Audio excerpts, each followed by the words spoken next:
اعوذ باللہ من الشیطان الرجیم، بسم اللہ الرحمن الرحیم۔ الحمد للہ رب العالمین، والصلاۃ والسلام علی سید المرسلین وخاتم النبیین، اما بعد۔ صحیح بخاری، ابواب العمرہ یعنی عمرے کے مسائل کا بیان۔ حدیث نمبر 1773۔ عمرے کا وجوب، اردو ترجمہ۔ عمرے کا وجوب اور اس کی فضیلت۔ اور حضرت عبداللہ بن عمر رضی اللہ عنہ نے فرمایا کہ صاحب استطاعت پر حج اور عمرہ واجب ہے۔ ابن عباس رضی اللہ عنہ نے فرمایا کہ کتاب میں عمرہ حج کے ساتھ آیا ہے، اور پورا کرو حج اور عمرے کو اللہ کے لیے۔ ہم سے عبداللہ بن یوسف نے بیان کیا، انہوں نے کہا کہ ہم کو امام مالک نے خبر دی، انہیں ابو بکر بن عبد الرحمن کے غلام سمی نے خبر دی، انہیں ابو صالح سمان نے خبر دی، اور انہیں حضرت ابو ہریرہ رضی اللہ عنہ نے کہ رسول اللہ صلی اللہ علیہ وسلم نے فرمایا کہ ایک عمرے کے بعد دوسرا عمرہ دونوں کے درمیان کے گناہوں کا کفارہ ہے، اور حج مبرور کی جزا جنت کے سوا اور کچھ نہیں۔ حدیث نمبر 1774۔ اس شخص کا بیان جس نے حج سے پہلے عمرہ کیا۔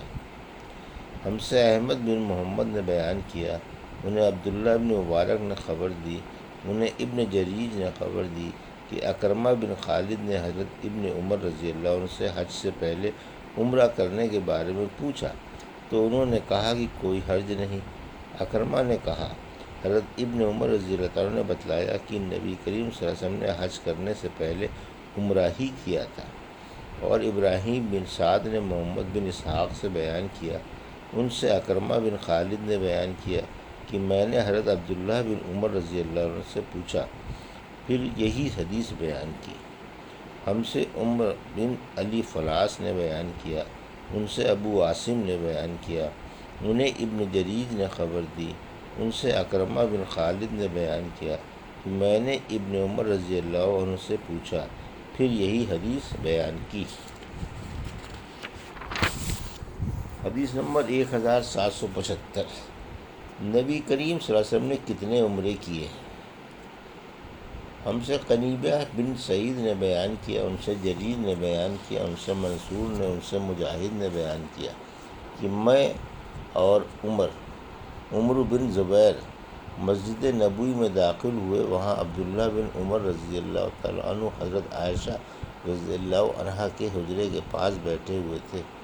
کچھ لوگ مسجد نبوی میں اشراق کی نماز پڑھ رہے تھے۔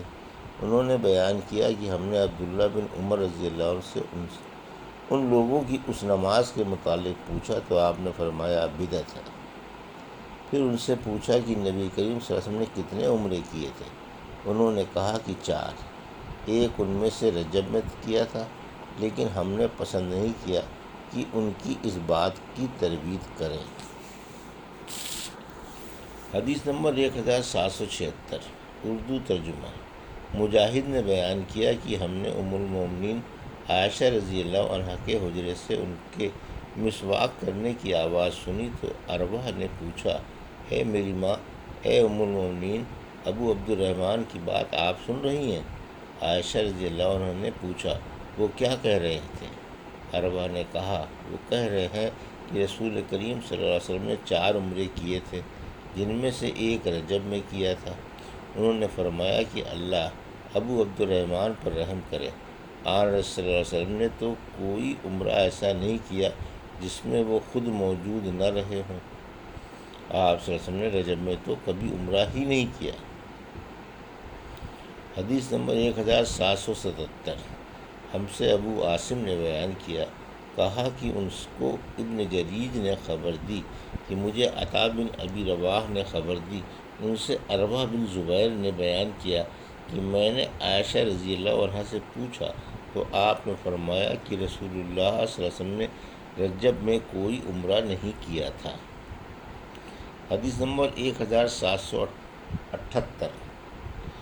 اردو ترجمہ۔ ہم سے حسان بن حسان نے بیان کیا کہ ہم سے حمام بن یحییٰ نے بیان کیا، ان سے قتادہ نے کہ میں نے انس رضی اللہ عنہ سے پوچھا کہ نبی کریم صلی اللہ علیہ وسلم نے کتنے عمرے کیے تھے، تو آپ نے فرمایا کہ 4 عمرے، حدیبیہ ذی قعدہ میں، جہاں پر مشرکین نے آپ صلی اللہ علیہ وسلم کو روک دیا تھا، پھر آئندہ سال ذی قعدہ ہی میں ایک عمرہ قضا، جس کے متعلق آپ صلی اللہ علیہ وسلم نے مشرکین سے صلح کی تھی، اور تیسرا عمرہ جارانہ، جس موقع پر آپ صلی اللہ علیہ وسلم نے غنیمت غالباً حنین کی تقسیم کی تھی، چوتھا حج کے ساتھ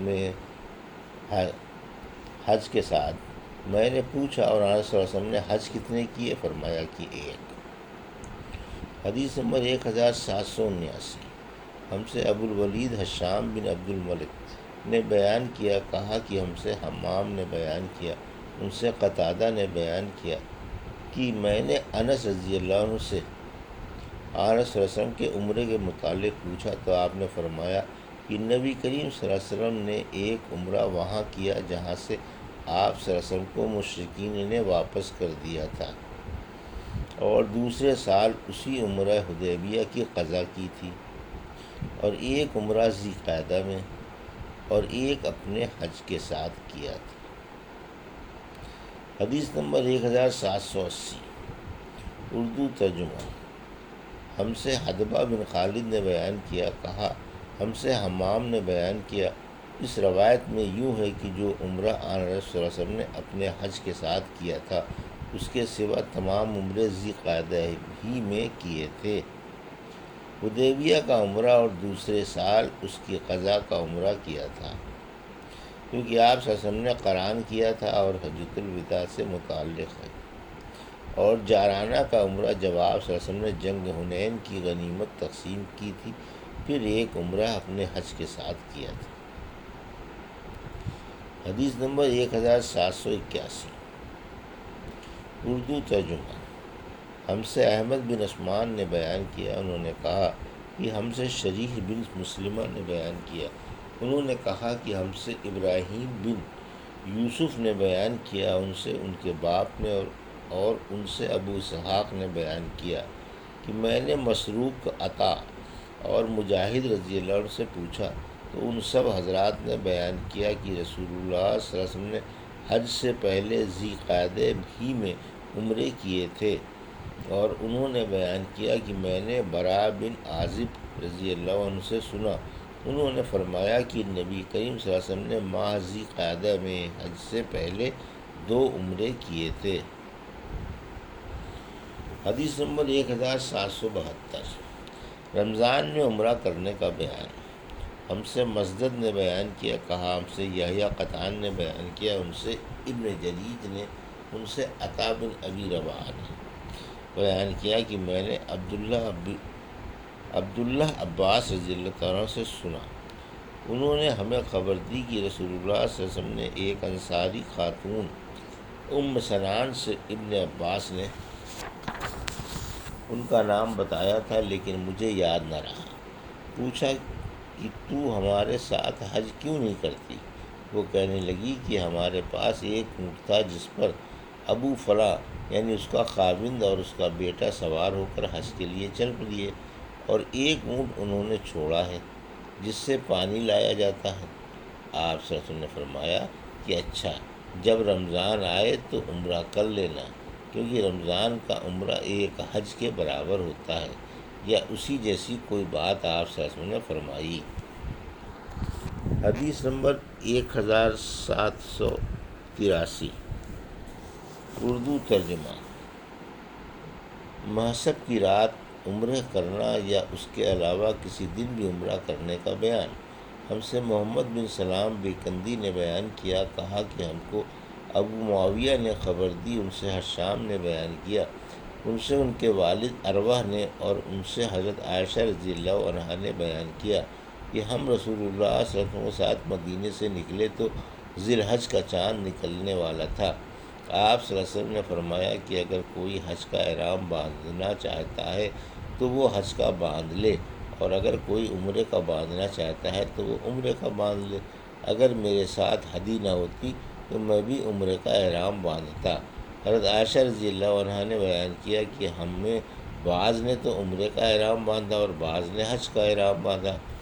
میں بھی ان لوگوں میں تھی جنہوں نے عمرے کا احرام باندھا تھا، لیکن عرفے کا دن آیا تو میں اس وقت حائضہ تھی، چنانچہ میں نے اسی حضور صلی اللہ علیہ وسلم سے شکایت کی۔ آپ صلی اللہ علیہ وسلم نے فرمایا کہ پھر عمرہ چھوڑ دے اور سر کھول دے اور اس میں کنگھا کر لے، پھر حج کا احرام باندھ لینا۔ میں نے ایسا ہی کیا۔